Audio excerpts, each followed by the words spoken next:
Magandang oras po sa inyo lahat. Ito ang inyong kaibigan, si Pastor Pedring Delio Torres ng Bulacan Christian Ministry. Hinirang purihin po ang Diyos at patuloy po tayong magpuri sa ating Amang Diyos na nasa langit sa pangalan ni Jesus sa patnubay ng Santong Espiritu.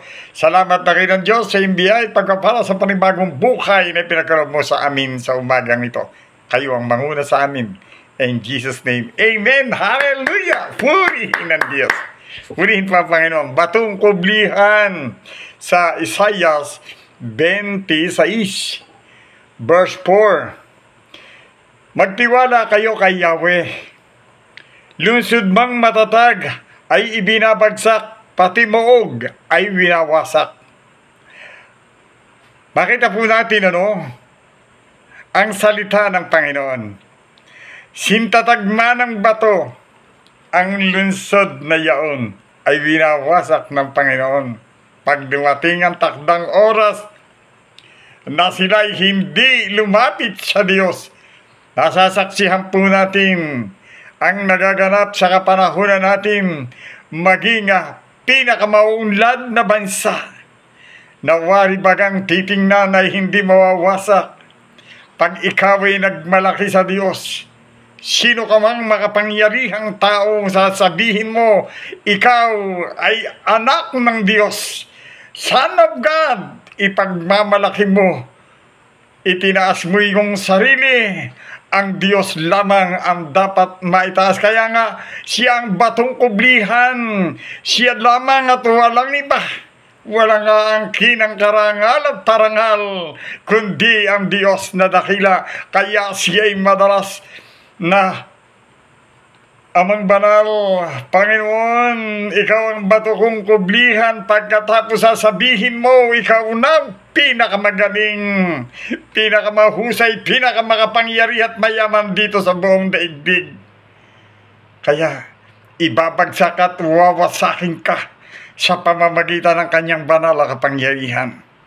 Ayaw ng Panginoon ang mga hambog at mayayabang na kanyang nilikha. Kaya siya dito pa lamang sa lupa, daranas na sila ng mga katakot-takot na hirap at kahihiyan na sila rin ang gumawa. Maliwanag po ang sinasabi ng Diyos, walang sino mang makapagmamalaki sa kanyang nilikha. Isa man, maging ito ang makapangyarihang bansa. Anong sinasabi? Magtiwala kayo lagi kay Yahweh, pagkat siya ang kublihang walang hanggan. Binababa niya ang mga palalong lunsod, mang matatag, binabagsak, pati moog, winawasak. Tingnan po ninyo yun. Pati moog, winawasak. Maging sasabihin mong kublihan mo, hindi ka nila kayang-kaya.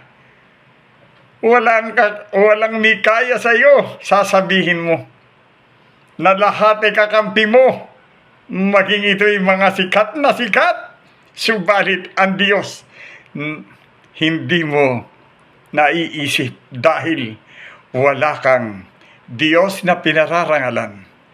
Wala kang Diyos na pinasasalamatan at pinapapurihan, kundi ang iyong kayamanan, ang iyong kasikatan, at ang iyong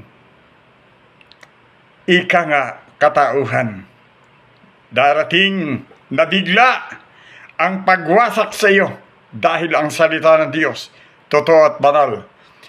Maliwanag po ang sinabi sa banal na kasulatan. Magtiwala kayong lagi kay Yahweh, pagkat siya ang kublihang walang hanggan. Ibinababa niya ang mga palalong lunsod, mang matatag, ibinabagsak, pati moog, winawasak. Tingnan po ninyo hanggang sa maging tapakan ng mga taong hamak at tungtungan ng mga mahihirap. Tingnan po ninyo, yung hindi pinapansing mahirap, magiging tuntungan ka na lang. Opo, yan po ang Diyos. Salita ng Diyos, totoo at magaganap, makapangyarihan.